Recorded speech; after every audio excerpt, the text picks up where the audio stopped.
नमस्कार दोस्तों, स्वागत है आप सभी का ऑनलाइन एडा फर्स्ट यूट्यूब चैनल पर। इस वीडियो में हम बात करें कई बड़ी और लेटेस्ट अपडेट के बारे में जो कि संबंधित है यूपी टीजीटी बिजली एग्जाम डेट को लेकर। यूपी टीजीटी बिजली एग्जाम डेट को लेकर छात्रों को डबल झटके के बारे में। जी हाँ दोस्तों, अगर बात की जाए टीजीटी बिजली भर्ती के अभ्यर्थियों को यहाँ पे एक बड़ा झटका लगा है। बड़े झटके के साथ में ये जो झटका है वो डबल झटका लगा है। और डबल झटके की अगर बात की जाए तो यहाँ पे जो जानकारी निकल कर सामने आ रही है उसके मुताबिक लाखों जो छात्र हैं वो नहीं दे पाएंगे टीजीटी पीजीटी। डिटेल में हम बात करेंगे परीक्षा के साथ साथ भर्ती को लेकर भी।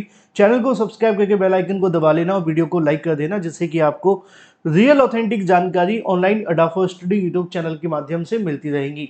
मैंने आपको जानकारी पहले भी दी थी कि जो टीजीटी पीजीटी को लेकर समस्या है वो ज़्यादा बढ़ती जा रही है, और बढ़ने के पीछे की सबसे बड़ी जो वजह है वो कहीं ना कहीं उत्तर प्रदेश शिक्षा सेवा चयन आयोग की कार्यप्रणाली है। क्योंकि वो बार बार नई तारीखें तो घोषित करते हैं लेकिन फिर उन परीक्षाओं को स्थगित कर देते हैं, और स्थगित कर देने की वजह से जो मामला है वो और ज़्यादा खराब होता जा रहा है। अब टीजीटी पीजीटी भर्ती को लेकर आपने देखा है कि अभी तक आपकी परीक्षा कई बार स्थगित हो चुकी है। आगे कब होगी किसी को नहीं पता। आयोग ने कहा है कि हम 21-22 को कराएंगे, लेकिन वो भी नहीं होगी ये भी पता है। पीजीटी को लेकर भी उन्होंने कहा है कि हम अगस्त के लास्ट में कराएंगे, लेकिन कब होगी किस तारीख को होगी ये उन्होंने अभी तक नहीं बताया है। लेकिन क्या उस अगस्त के लास्ट में हो पाएगी, इसको लेकर भी संशय है। अब कल जो हुआ था वो तो आप सभी को मैंने पल पल की जानकारी दी थी कि अभ्यर्थी धरना प्रदर्शन करने गए थे, लेकिन शिक्षा सेवा चयन आयोग के चेयरमैन ने मुलाकात करने से साफ इनकार कर दिया और कह दिया कि हम जो भी जानकारी देंगे वो आपको समाचार पत्र से देंगे। और आज के समय में मीडिया का हालात क्या है आप जानते हैं। ये हमारी जो मीडिया है इसने तो हमें कब्जा करवा दिया था कराची के ऊपर। अब हमारे जो आयोग हैं वो ये कह रहे हैं कि हम जानकारी देंगे आपको मीडिया के माध्यम से। चलो ठीक है, मान भी लेते हैं कि चलो मीडिया के माध्यम से जानकारी दे दी जाए, लेकिन अब मीडिया के माध्यम से जो जानकारी निकली है उसको सुन करके निश्चित तौर पर लाखों छात्रों को और झटका लग जाएगा। क्यों? क्योंकि यहाँ पर आप सभी के लिए दो जानकारियाँ हैं।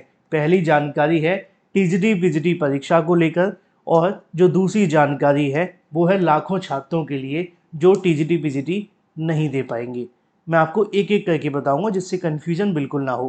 पहली बात टीजीटी पीजीटी परीक्षा को लेकर। देखो, कल धरना प्रदर्शन चल रहा था। कल शाम तक जो कैंडल मार्च किया गया था वो भी मैंने आपको बताया था, और ये कैंडल मार्च के बाद में आज भी अभ्यर्थी अनवरत धरना प्रदर्शन करने के लिए मजबूर है। शिक्षा सेवा चयन आयोग के कार्यालय के बाहर में अभ्यर्थी बैठे हुए हैं अपनी मांगों को लेकर, और आयोग पे कैसे भी न कैसे करके दबाव बनाने की कोशिश कर रहे हैं कि अपनी जो मांग है मनवा ली जाए। अब ये तो एक मामला है जो आयोग के सामने चल रहा है, धरना प्रदर्शन। अभी तक की वहाँ से क्या अपडेट है वो भी मैं आपको बता दूं। मैंने इसके बारे में जानने का प्रयास किया और कोशिश की कि भाई अब क्या कुछ हो सकता है। तो अभी भी आयोग इस बात को लेकर पूरे तरीके से न्यूट्रल है, और वो किसी भी अभ्यर्थी से भी मुलाकात करने के लिए तैयार नहीं है। शाम तक क्या करेंगे, चीज़ें बदलेंगी वो अलग बात है, लेकिन अभ्यर्थी बाहर धरना प्रदर्शन कर रहे हैं। मांग क्या है आप जानते हैं। टीजीटी पीजीटी दोनों 2022 की जो परीक्षा की तारीख है अनाउंस की जाए, और एज सून एज पॉसिबल इसके बारे में जो जानकारी है वो आयोग के माध्यम से दे दी जाए। ये तो मांग अभ्यर्थी बाहर खड़े होकर के रख रहे हैं, लेकिन अधिकारी या आयोग के चेयरमैन उनसे मिलने के लिए अभी तैयार नहीं है। इसके साथ एक बड़ी अपडेट और सामने निकल कर के आ गई है, और ये जो अपडेट है वो अभ्यर्थियों के लिए और भी ज़्यादा दुखदाई है। एक तरफ तो आपकी परीक्षा नहीं हो रही है, ठीक है, चलो परीक्षा अभी नहीं हो रही है, लेकिन एक बात तो हमें पता है कि आज नहीं तो कल होगा, लेकिन कल तो होगा। कल का मतलब कल कभी तो होगा। अब ये बात पूरे तरीके से सच है, वो कल कब होगा ये नहीं पता। हर बार की तरह परीक्षा की तारीख आगे बढ़ रही है। हमें पता है कि चलो अगली बार नहीं होगी तो उसके अगली बार हो जाएगी, महीने लगेंगे, 4 महीने लग जाएंगे, साल में हो जाएगी, 2 साल में हो जाएगी। लेकिन अगर किसी को भर्ती से बाहर कर दिया जाए उसका क्या होगा? उसका तो जीवन ही खराब हो गया ना। अब एक ऐसी जानकारी आज आप सभी के अलग अलग समाचार पत्रों में भी देखने के लिए मिली है। बहुत सारे अभ्यर्थियों ने मुझसे कहा कि सर आपने इसके बारे में जानकारी नहीं दी, और इससे इस मतलब क्या है। पहले मैं उसको बता देता हूँ कि उसकी वजह से कौन कौन से अभ्यर्थी होंगे जो यहाँ से बाहर हो जाएंगे और टीजीटी बीजीटी परीक्षा नहीं दे पाएंगे, और उसकी वजह क्या है वो भी मैं आपको बता देता हूँ। उसकी वजह है उत्तर प्रदेश शिक्षा सेवा चयन आयोग की नई नियमावली कह लो या उनके नए नियम कह लो। क्योंकि जब से आयोग बना है इन्होंने भर्ती परीक्षाएं कराने के बजाय भर्तियों में कुछ नियमों को ही फॉलो किया है, और उन नियम की वजह से अभ्यर्थी परेशान है। अब ये जो जानकारी देखने के लिए मिली है ये आपको आज ही के अलग अलग न्यूज़पेपर में भी देखने के लिए मिल जाएगी।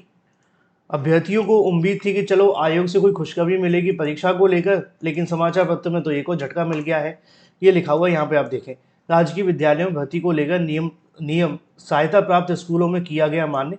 टीजीटी विज्ञान भर्ती से जीव विज्ञान विषय में जो भी अभ्यर्थी स्नातक में होंगे वो बहाल कर दिए जाएंगे। आसान भाषा में समझाने के लिए मैं समझाना चाहता हूँ आपको, यहाँ पे आप देखें कि प्रदेश में 4,512 सहायता प्राप्त माध्यमिक विद्यालयों में स्नातक टीजीटी जीव विज्ञान विषय में जो शिक्षक भर्ती से जीव विज्ञान में स्नातक किए हैं उनकी डिग्री को बहाल कर दिया गया है। यूपी बोर्ड के प्रस्ताव पर शासन ने एडेड कॉलेज की भर्ती में राजकीय माध्यमिक विद्यालय में संशोधित नियमावली मान्य कर दी है। राजकीय माध्यमिक विद्यालयों में एलटी गेट जीव विज्ञान भर्ती का प्रावधान है, जिसमें जंतु विज्ञान एवं वनस्पति विज्ञान से स्नातक और बीएड को मान्य किया गया है। वहीं एडेड कॉलेज में टीजीटी जीव विज्ञान के पद को समाप्त कर दिया गया है। टीजीटी जीव विज्ञान की अगर बात की जाए, केवल भौतिक तथा रसायन विज्ञान के साथ स्नातक अभ्यर्थियों को ही मौका दिया गया है। अभ्यर्थियों का कहना है कि हाई स्कूल विज्ञान विषय में 1/3 जो भाग है वो जीव विज्ञान का है और भौतिक तथा रसायन विज्ञान के साथ स्नातक अभ्यर्थी केवल हाई स्कूल स्तर से ही जीव विज्ञान का अध्ययन करते हैं। किसी विषय में केवल हाई स्कूल तक पढ़कर हाई स्कूल का बच्चे को गुणवत्ता शिक्षा नहीं दे सकता है, जबकि जंतु विज्ञान, वनस्पति विज्ञान व रसायन विज्ञान से स्नातक अभ्यर्थी इंटर की कक्षाओं भौतिक विज्ञान को ही पढ़ाता है। टीजीटी अगर बात की जाए, विज्ञान और जीव विज्ञान दोनों विषयों के लिए अध्यापकों का चयन होता है। नई व्यवस्था जंतु विज्ञान और वनस्पति विज्ञान तथा रसायन विज्ञान से स्नातक करने वाले अभ्यर्थियों को सहायक अध्यापक बनने के अवसर में हमेशा से वंचित कर दिया गया है। स्पष्ट और जो क्लियर जानकारी वो ये है कि अगर आपने विज्ञान में स्नातक है, जीव विज्ञान में अगर आपने स्नातक कर रखा है तो आप टीजीटी विज्ञान में आवेदन नहीं कर पाएंगे। प्रवक्ता पद के लिए निर्धारित शैक्षिक योग्यता संबंधी विषय में स्नातक उपाधि के लिए केवल बीएड उपाधि की अनिवार्य मान्यता की गई है। यह सीधी भर्ती से नियुक्ति के लिए उचित हो सकता है, किंतु पदोन्नति से नियुक्ति के लिए न्याय संगत नहीं है। हजारों एलटी गेड जो सहायक अध्यापक, इसके अलावा और भी बहुत सारी बातें उनको लेकर यहाँ पे जो लालमणि द्विवेदी उन्होंने इसको लेकर कहा है कि ऐसा नहीं होना चाहिए, गलत है। उन्होंने अपनी राय दी है, लेकिन उस राय का क्या फ़र्क पड़ेगा जब सरकार ने लागू ही कर दिया है। अब मुद्दे की और महत्वपूर्ण बात यह है कि भाई जो जीव विज्ञान है उसको बाहर कर दिया गया है और जो जीव विज्ञान होगा वो विज्ञान में आवेदन नहीं कर पाएगा। अब आने वाले समय के लिए इनके लिए और समस्याएं बढ़ गई हैं। एक तरफ तो भर्ती की परीक्षाएं नहीं हो पाती 3-3 साल तक, अब जैसे तैसे कोई भर्ती निकाली भी जाती है तो उनको लेकर और समस्या कि अब उनको बाहर ही कर दिया गया है। मतलब साफ है कि भाई सरकार नियम तो आए दिन बना देती है, उनको लागू भी कर देती है, बात हो परीक्षा कराने की वो गोल गोल चलता रहता है। फिलहाल बड़ी और ब्रेकिंग न्यूज़ ये है, टीजीटी पीजीटी परीक्षाओं को लेकर अभ्यर्थी धरना प्रदर्शन कर रहे हैं, लगातार मांग उठा करके बैठे हुए हैं, लेकिन आयोग से किसी प्रकार की कोई भी राहत उनको अभी तक नहीं दी गई है। जो भी सही सटीक जानकारी होगी वो तो मैं आपको दे दूंगा, लेकिन परीक्षा को लेकर अभी भी मामला ठंडे बस्ते में है। Thank you for watching this video.